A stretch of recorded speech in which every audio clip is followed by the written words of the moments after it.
Hey guys, sorry, I'm gonna try this again. This is the lost footage where all the sound went away and I just figured out how I can do a voiceover, so hopefully I can do this justice. This is for a Tokay enclosure, and this is a step-by-step on the process.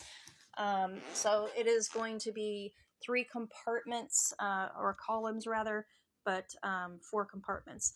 The two columns on the left are 4 feet tall, 2 feet wide, and 18 inches deep. The two on farthest to the right is they're going to be 2 feet tall, 2 feet wide, and 18 inches deep. This is for Tokay geckos, so the two bigger ones are going to be for breeding pairs, and the other two are going to be for bachelor males. On the back here, I've got measurements for the different screens and the lid that I'll be using. The bottom one is representing a 4x8 piece of plywood, which I will be making the floor, and then of course the dividing floor for the two bachelor pads, and the lid for the winter time when I bring this enclosure inside where I have to use heat lamps, and that's just so I can cover it up and keep it looking nice. So like I said, this is going to be indoor, outdoor. The largest screen is going to cover the entire back of this cage. The outside measurements will be 6 feet 4 inches long and 4 feet 2 inches tall.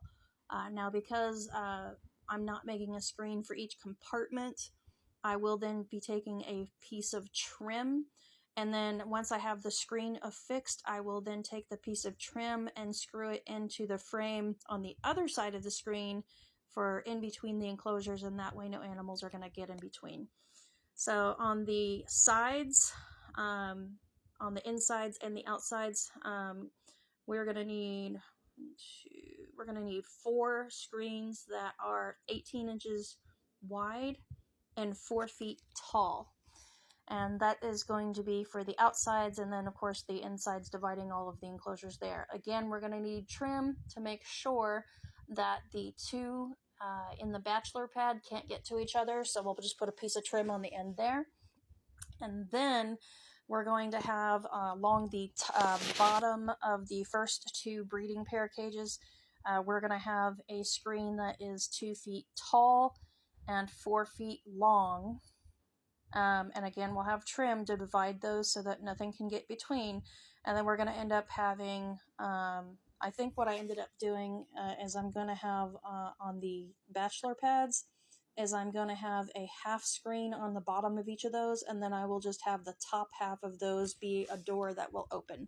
So these are the 2x1s that I am using to make the frame.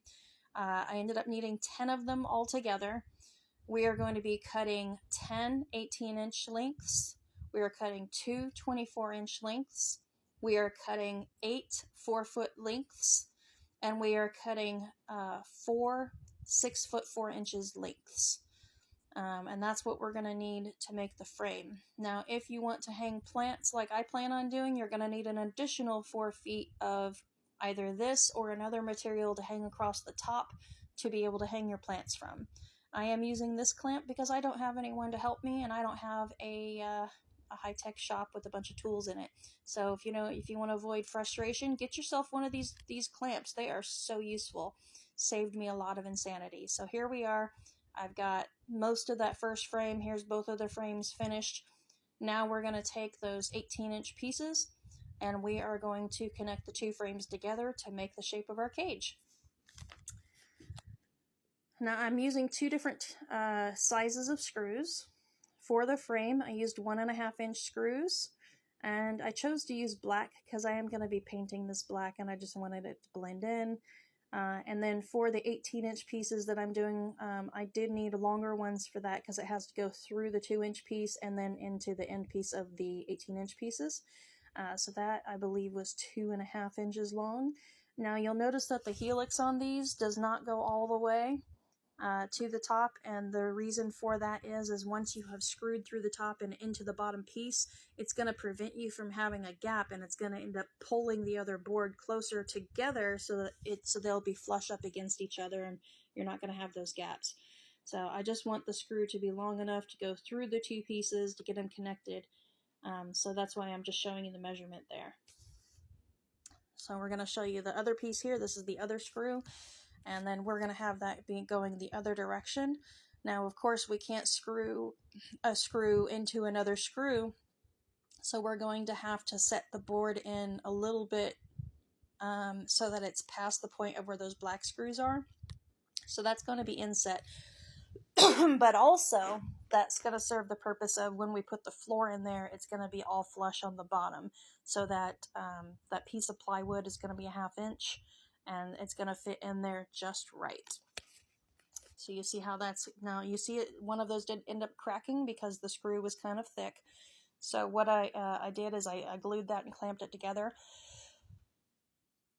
But then to prevent that from happening with the others is I ended up taking a drill and drilling in, doing like a hole with the drill first, not all the way through it to the length of the screw, but just most of the way.